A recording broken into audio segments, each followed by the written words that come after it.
우리 치노벨리 믿음 선포 하겠습니다. 하나님은 문제보다 크십니다. 하나님은 하실 수 있습니다. 믿으십니까? 네, 감사합니다. 네, 오늘 저희가 예배 시리즈를 설교하고 있습니다. 오늘 6번째 시간입니다. 예배 무엇이 성공입니까? 라고 하는 제목으로 창세기 4장 1절부터 7절의 말씀을 가지고 여러분들과 말씀을 나누려고 합니다.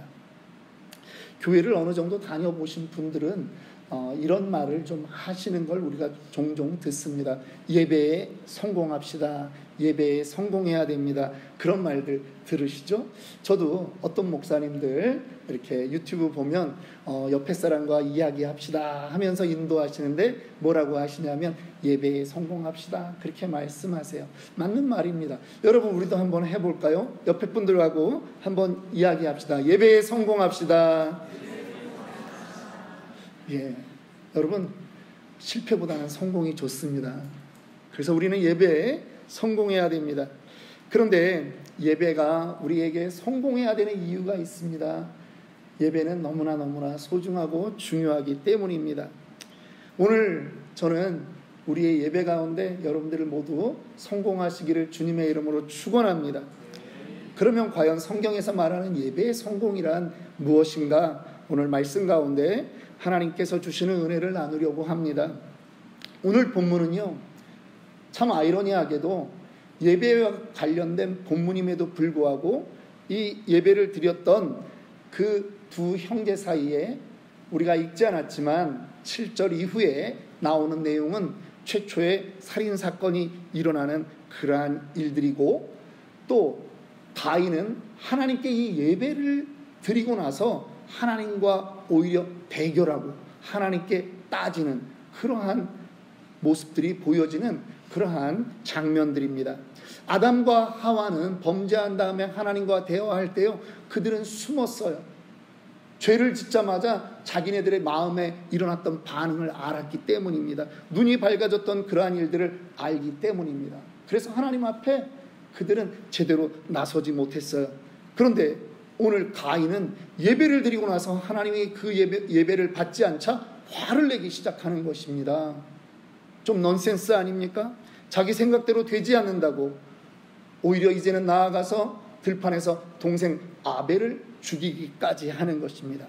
이 최초의 하나님과 인간의 대립관계, 심지어 혈육을 죽이는 이러한 문제, 도대체 이러한 사건은 왜 생겼을까요?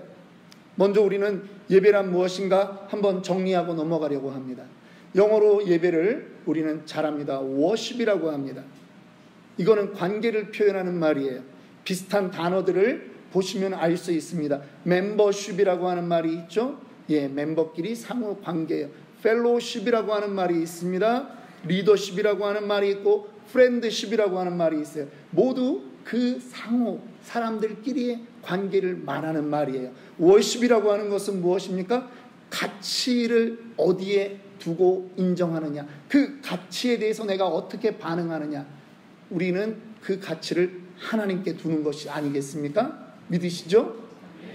오늘 우리가 예배드리는 이 모습은 내 인생에 하나님이 최고의 가치입니다 라고 하는 바로 그 고백인 것입니다. 그래서 우리는 하나님과 그 가치를 인정하는 그러한 예배에 들어가 있는 것입니다.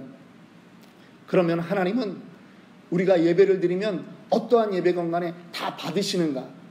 여러분 그렇게 생각하세요? 그냥 내가 드리면 하나님은 받으실까요? 그렇지 않습니다. 하나님이 찾으시는 예배가 있고요, 하나님이 받으시는 예배가 있다라고 하는 거예요. 누구의 예배를 받으셨는가 오늘 보면 그 답이 나옵니다. 오늘 4장은 우리 두 형제의 제사를 소개하고 있습니다. 큰형 아벨과 가인과 작은 동생 아벨이 제사를 드렸습니다. 그런데 하나님은 어찌된 일인지 아벨의 제사를 받으셨어요. 가인의 제사는 받지 않았다는 거예요.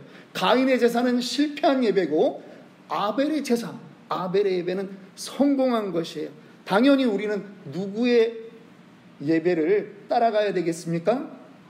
하나님이 받으신 아벨의 예배를 우리는 따라가야 되는 것입니다. 성경에는 두 사람이 어떻게 다른 예배를 드렸는지, 어떻게 다른 제사를 드렸는지 우리에게 잘 보여주고 있습니다.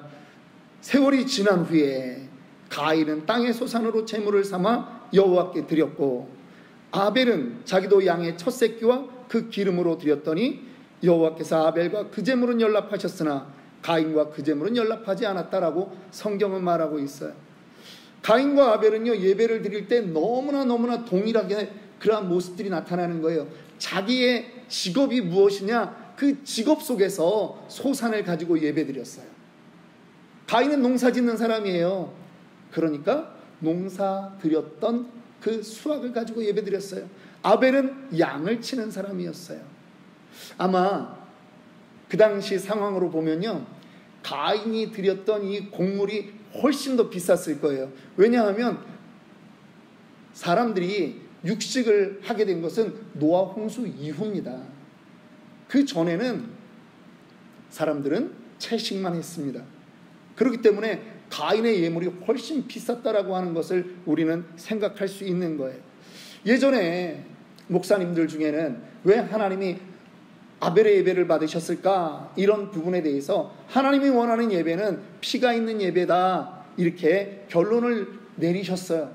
그런데요, 그건 조금 더 생각해 보아야 돼요. 왜냐하면 구약에도 우리 출애굽기에 가면 5가지 제사 방식이 나오고요, 우리 레위기에 그것을 구체적으로 소개하고 있는데, 소제라고 하는 제사가 있어요. 소제라고 하는 제사는 무엇입니까? 곡물을 가지고 태워서 제사 드리는 거예요. 그러고 보면 곡물을 하나님께 바치는 것이 가인이 잘못했다, 이렇게 말할 수는 없는 것입니다. 예물이 무엇이냐, 그것으로 이들이 지금 누구의 제물은 하나님이 받으시고 누구의 제물은 안 받았다, 이렇게 할 수 없다라고 하는 거예요. 더 중요한 것은 그 바친 사람의 그 마음이라고 하는 것이죠. 그래서 첫 번째, 하나님이 받으시는 예배, 우리가 따라가야 될 그 예배, 성공하는 예배, 그것은 무엇입니까? 첫째, 참된 마음으로 드리는 예배여야 된다라고 하는 것입니다. 믿으십니까? 가인은요, 그 성경 구절에서 가인이 드리면서 정말 구별해서 드렸다라고 말할 수 있는 근거를 찾지 못하겠어요. 그냥 농사 짓고요, 제사 드릴 때가 돼서 그 중에 일부를 가져온 정도인 것입니다. 그냥 우리 영어로 하면 one of them이에요. 그냥 그 중에 하나였어요. 근데 반면에 아벨은 구체적으로 성경이 기록합니다. 양의 첫 새끼와 그 기름으로 드렸다, 이렇게 말하고 있는 것입니다. 정성스럽게 구별한 것입니다. 양의 첫 새끼라고 하는 이 원문을 조금 더 풀어보면 양 무리들 가운데 가장 좋은 것이라고 하는 그런 의미가 있는 것입니다. 여러분, 마음은 무게가 없을 수 있습니다. 그러나 우리가 마음에도 무게가 있다라고 말한다면 가인과 아벨, 그 두 사람 가운데 하나님을 사랑하는 마음, 누가 더 무겁겠습니까? 아벨이죠. 예.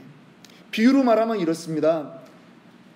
형제가 있는데요, 아버지의 생신이 다가오는 것입니다. 그랬더니 동생이 형님한테 얘기합니다. 형, 얼마 안 있으면 아버지 생신이 오는데 이번에는 어떤 선물을 할까? 아버지랑 같이 여행을 갈까? 아니면 아버지 취미생활 좋아하시는데 카메라를 하나 사드려서 취미생활을 도와드릴까? 뭘 하면 좋을까? 동생이 이렇게 말합니다.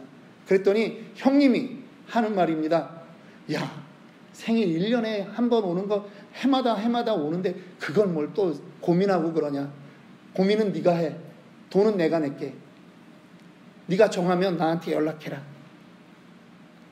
아버지가 밖에서 이 말을 들었다면 어떤 아들이 정말 아버지의 마음, 그 마음을 헤아린 아들로 그렇게 생각했을까요?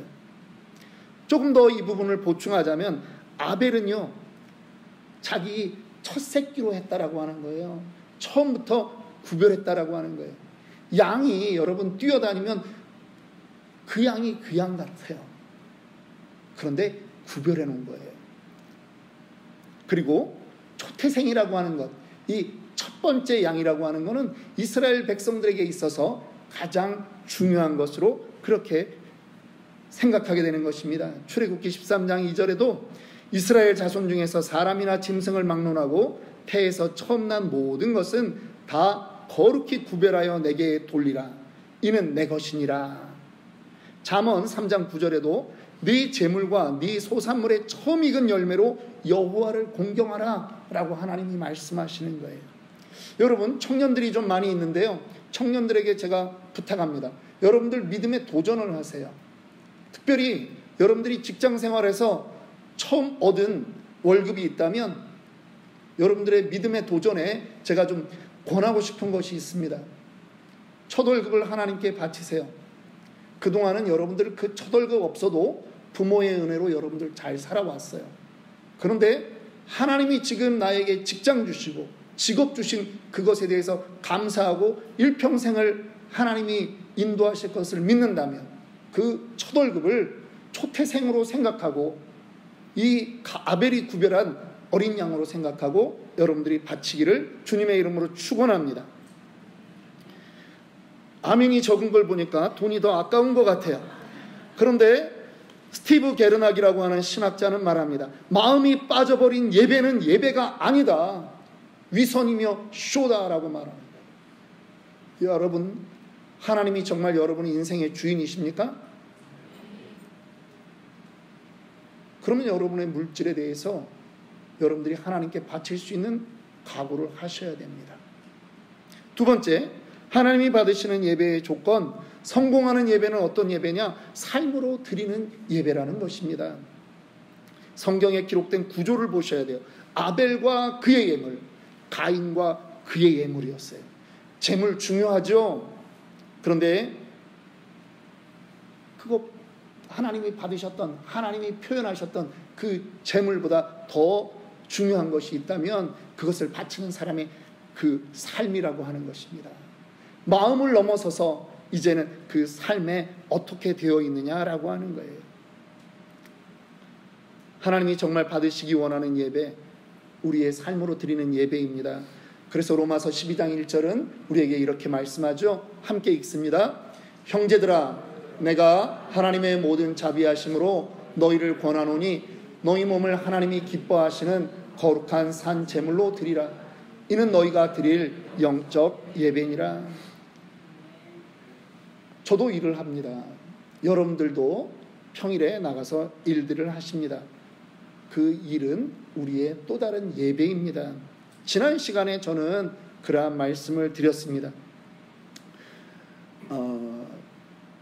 목회자가 되고 났더니 어떤 분들은 깍듯하게 저희 누님이 목사님 그러시더라고요. 예, 아마 성직자다, 그래서 존중의 그런 의미가 있는 것 같아요. 그런데 사실 우리 개신교는요, 목사를 성직자로 그렇게 구별하지 않습니다. 뭐냐 하면 우리 모두가 성직자라고 하는 거예요. 저는 무엇에 콜링을 받았느냐 하면 말씀 전하는 사람으로 콜링 받았을 뿐이에요. 여러분들은 무슨 직업으로 콜링 받으셨습니까? 학생으로 지금 콜링 받은 거고요. 간호사로, 또 다른 여러분들이 지금 하고 있는 그 직업으로 하나님은 여러분들을 이 땅에 기여하도록 부르셨어요. 여러분들을 삶의 예배자로 그 조건을 만드시고 여러분들의 적성과 환경을 다 하나님이 아시기 때문에 그렇게 불렀다라고 하는 거예요. 만약에 말씀 전하는 목사가 성직자라면 월요일부터 여러분들이 직장에 나가서 일하는 여러분도 성직자인 것이에요. 여러분들의 직업은 하찮고 목사는 존경받아야 되는 그러한 것이 아니라는 거예요. 하나님은 동일하게 여러분에게도 성직의 개념을 주신 것입니다. 골로새서 3장 23절에 하나님이 우리에게 원하는 그 직업에 대한 태도가 있습니다. 무슨 일을 하든지 마음을 다하여 주께 하듯 하고 사람에게 하듯 하지 말라. 여러분, 성직자라도 돈을 위해 일하면 직장인이 되는 것입니다. 직장인이라도 하나님을 의식하고 일하면 성직자가 되는 것입니다. 아멘입니까?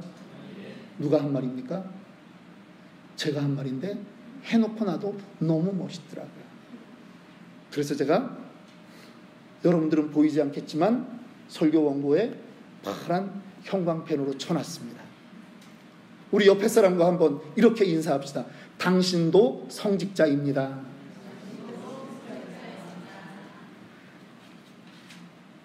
여러분들 오늘 이 자리는 우리 오래 있어봤자 여러분 우리 친교하는 시간까지 합쳐서 3시간 넘지 않잖아요. 근데 여러분들의 직장에서 여러분들의 삶의 현장에서 5일 6일을 보내는 거예요.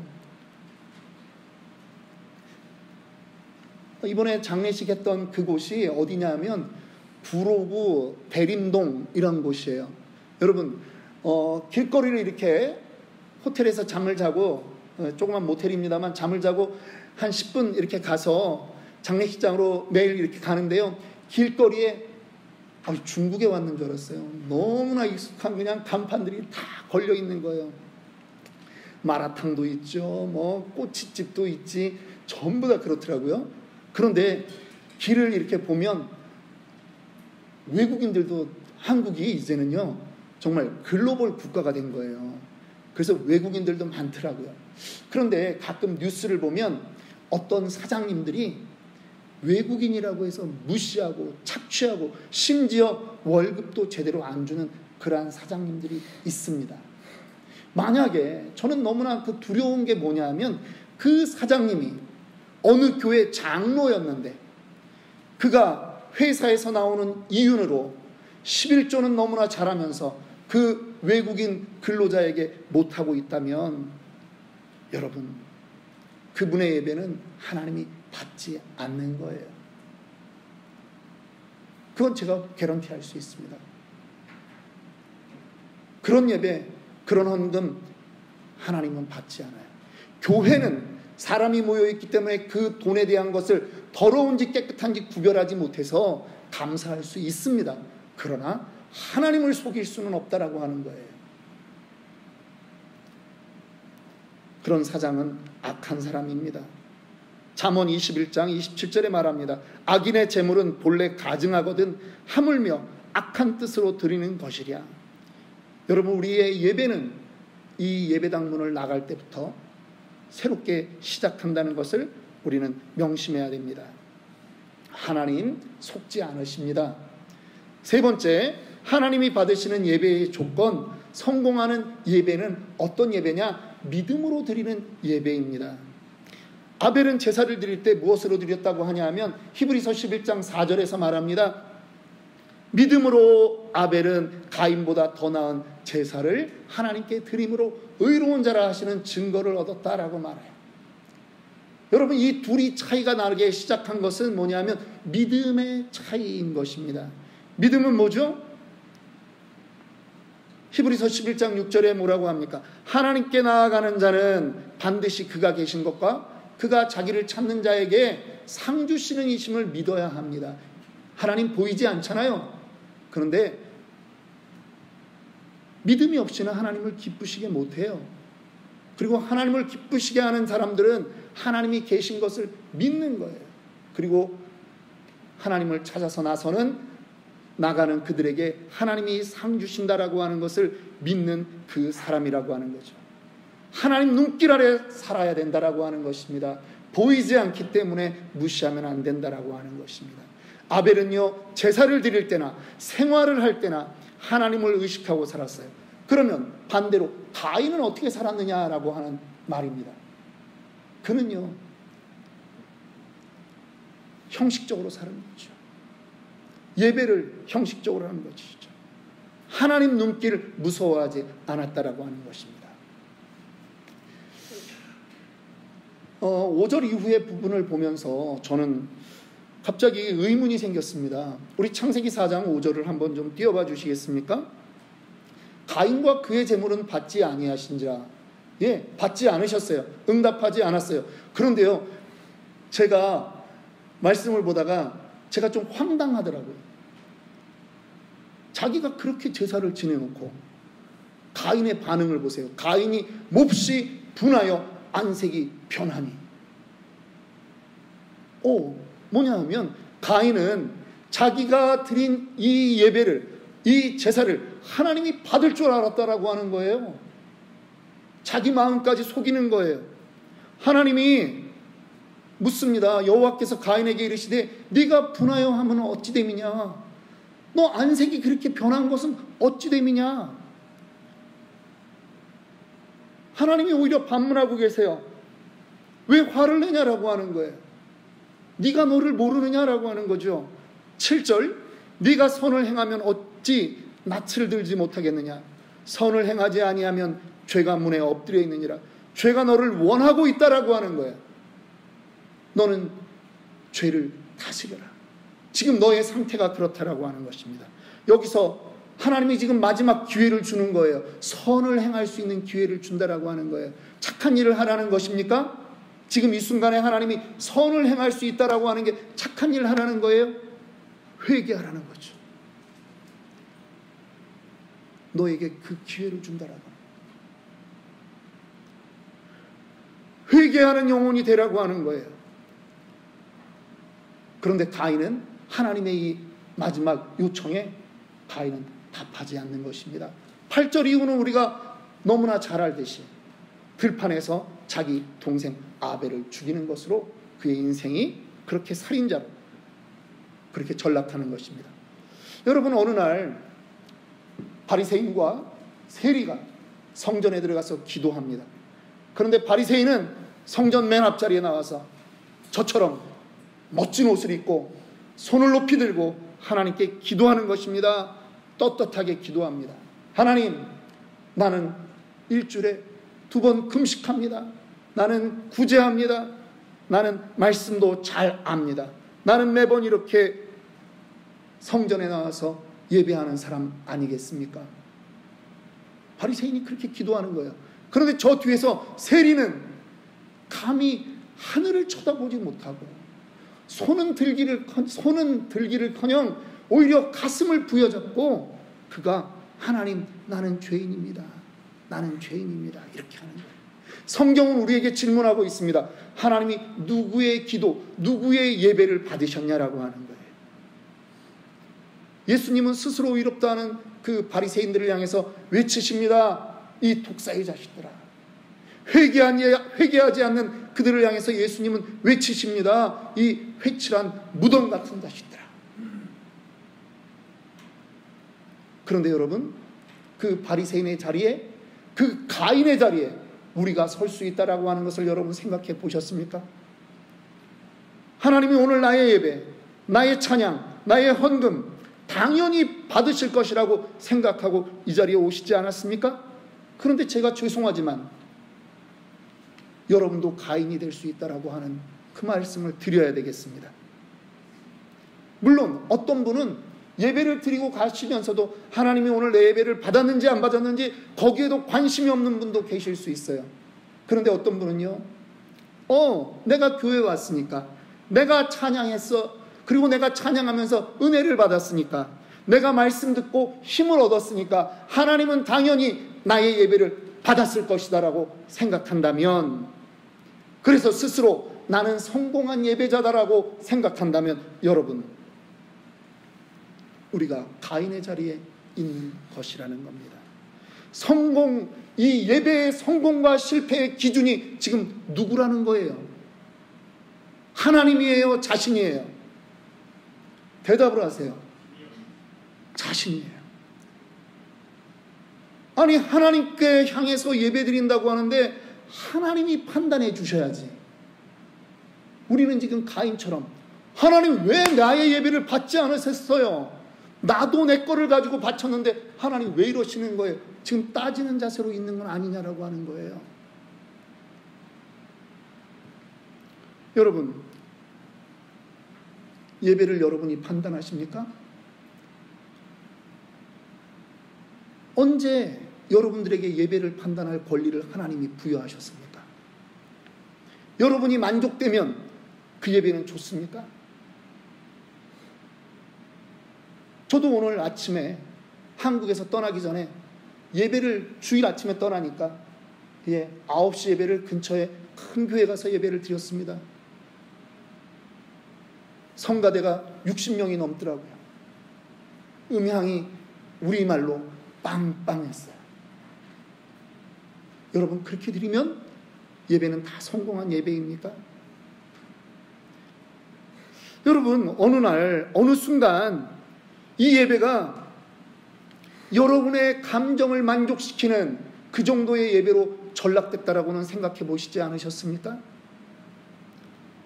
사람 중심의 예배로 바뀌었다라고 그렇게 여러분 생각해 보신 적 없냐고요? 하나님의 마음은 안중에도 없는 거예요. 그냥 한 시간, 요 시간으로 판단하려고 하는 거예요. 아니라고요. 그러면 가인이라는 거예요.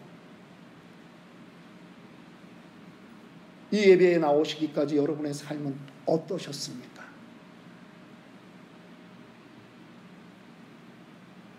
예배의 성공과 실패를 하나님은 단 한 번도 여러분에게 판단할 수 있는 권리를 주신 적이 없다고요. 그런데 그냥 내 감정만 좋으면 오늘은 예배가 잘 드려졌어 라고 말하는 거예요. 사탄이 여러분을 예배라고 하는 이 자리에서도 여러분들을 농락하는 것임을 빨리 깨달으시기 원합니다.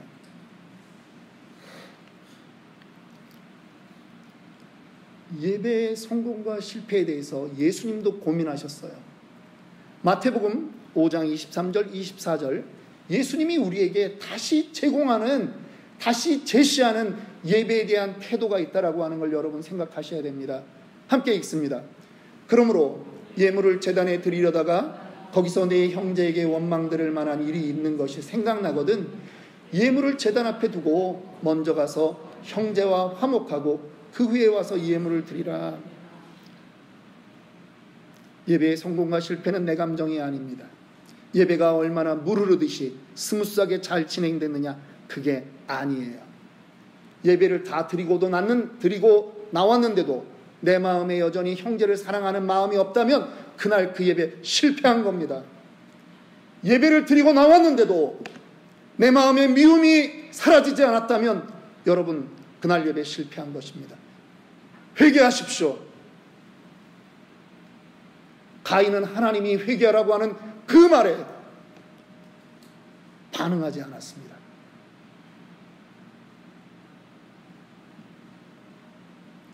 예배를 드리고 나왔는데도 여러분의 마음 안에 관용의 마음도 없고 사랑의 마음도 없고 용납의 마음도 없다면 여러분들은 예배에 실패한 자들입니다. 이 자리에 와 앉아있지만 죄송하지만 여러분들은 가인입니다. 죄송합니다. 저는 예배에 모든 것을 인도하는 사람으로 여러분들을 위로하고 여러분들은 성공한 예배자입니다 이렇게 말하고 싶습니다. 그런데 여러분, 예배를 마치고 여러분들의 삶이 바뀌지 않았다면 여러분들은 실패자예요. 우리는 회개해야 돼요. 우리끼리 있어서 우리끼리 드렸으므로 하나님이 받으셨을 것이라 생각하는 그것 아니에요. 하나님 그렇게 만만한 분으로 여기지 마세요. 내 감정 때문에, 내 기분 때문에 하나님은 받으셨겠지 그렇게 생각하지 말라는 거예요. 말씀을 마치려고 합니다. 신앙인에게 예배는 모든 것의 시작이자 마침입니다. 그래서 예배는 반드시 성공해야 됩니다. A.W. 토저 목사님은 이렇게 말합니다. 예배에 실패한 그리스도인은 인생 모든 것에 실패한 것이다.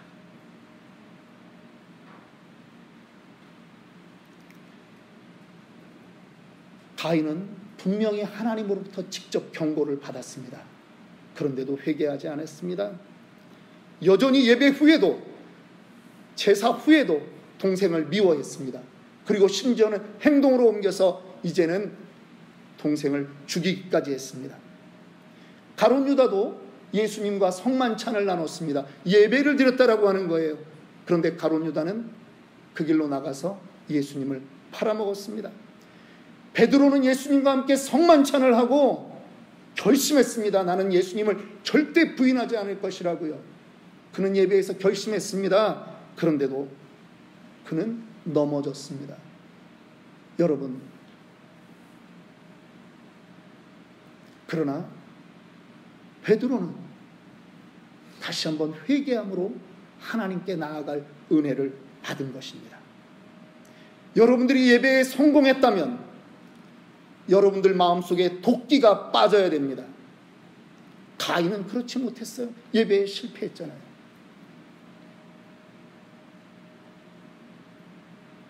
여러분들 마음속에 예배가 성공되었다면 사랑이 움트고 관용이 움트고 그렇게 자라나야 된다라고 하는 거예요. 분노와 비평이 남을 판단하는 것이 점점 사라져야 여러분들이 성공한 예배자가 되는 것입니다. 저는 오늘 우리의 예배 가운데 하나님이 우리에게 과연 원하는 그러한 기도는 무슨 기도일까 생각해 보았습니다. 회개의 기도입니다. 저는 이 시간 여러분들에게 권합니다. 여러분, 올바로 살지 못했던 것에 대해서 회개합시다. 이 시간 눈을 감으십시오. 그리고 여러분의 고백을 하나님께 올리기 원합니다. 큰 소리가 아니어도 괜찮습니다. 그런데 꼭 이 말은 했으면 좋겠어요. 하나님 용서해 주세요. 습관처럼 드렸던 나의 예배를 하나님 용서해 주세요. 조용히 여러분 회개의 기도를 하나님께 올리고 제가 기도하고 예배 마치도록 하겠습니다.